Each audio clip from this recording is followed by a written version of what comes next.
So, welcome guys sa Delicious TV. So, ang menu natin for today ay eggplant, egg foo young or egg foo young. So, ang Chinese cuisine. So, ito guys ang ating mga ingredients. Ang ating pressed egg, 5 pieces, and then ang ating eggplant na in-slice ko na guys ng dice cubes. Same din ang ating white onion and red onion. And then ang ating bell pepper. And then ang spring onion. Then ito ang ating spices din guys. Ang white pepper, chicken powder, soy sauce, sugar, and fresh milk. Ang ating fresh milk kasi guys ay nagpapaplapi ng ating egg pagka i-dinip-fry na natin. And then gagamit din tayo siyempre ng cooking oil. So ayun lang guys ang ating ingredients. So simulan na natin guys.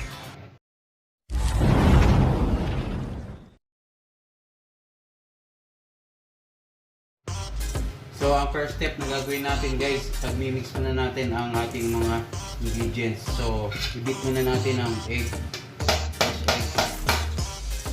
So, alisin lang natin the skin.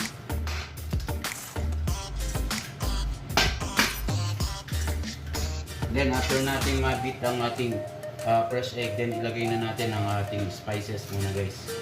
Ang ating sugar, chicken powder, white pepper, ng ating soy sauce, fresh milk. Then mix muna natin guys. So after natin ma-mix guys, then saka natin ilalagay ang ating eggplant. Take note guys, bali inalis ko na ang balat ng eggplant para mas mabilis na siyang maluto. Then ang ating onion, white and red. Then lagay natin ang bell pepper guys. So ito na guys ang ating egg foo young. Then ready na natin guys to deep fry. So next step naman na gagawin natin guys, i-deep fry na ngayon natin ang ating egg foo young. So naka-ready na ating frying pan. Lagyan natin ang cooking oil. So take note guys, dapat medium lang at huwag masyadong malakas para hindi ma-overcook o maluto agad ang ating egg. So ang ating egg foo young.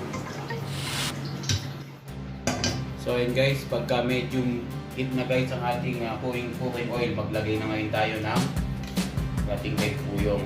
So depende sa laki na gusto nyo guys. So pwedeng malaki, pwedeng maliit. So ako ganyan lang guys para slow cooking natin guys.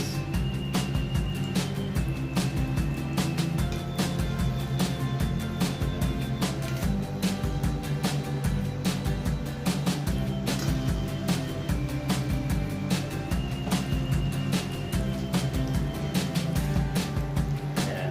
Hanggang sa magandang guys. Kailangan dahan-dahan para maluto hanggang sa ibabaw niya. Then lagyan natin ang spring onion guys. Yan ang aking version na eggplant egg foo young.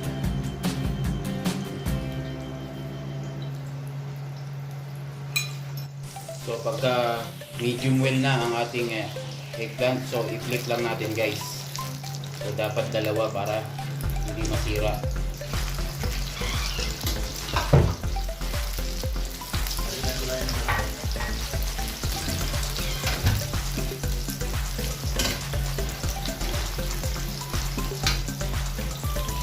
Guys, para maluto din yung ibabaw niya.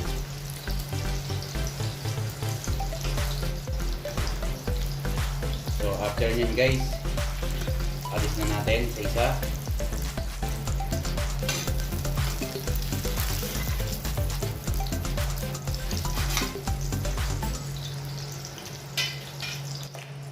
So ito na yun guys, ating egg foo young. So ganun lang, paulit-ulit lang natin ilutuin hanggang maubos natin yung ating pinipare.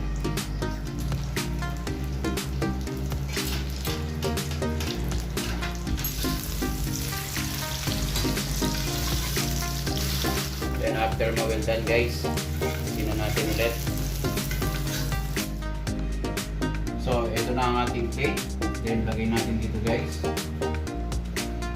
At nilagay natin ang sausawan ng ketchup. So kayo, depende sa gusto nyong cake sausawan guys po. Pwede yung vinaigrette yan or soy sauce.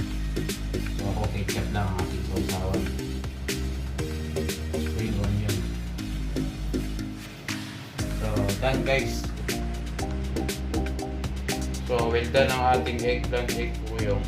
So thank you very much guys for watching. See you in my next video and God bless.